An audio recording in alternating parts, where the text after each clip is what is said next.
Hello guys! So ganito ko nga pinapaliguan ang aking anak since the accident.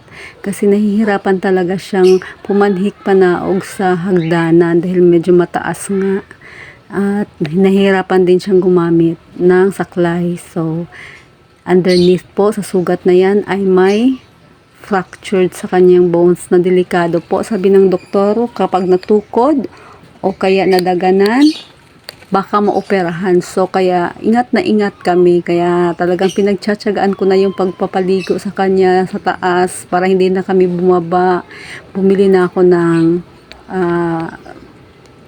portable toilet niya with the help sa naka-aksidente sa amin na talaga namang napaka-supportive din.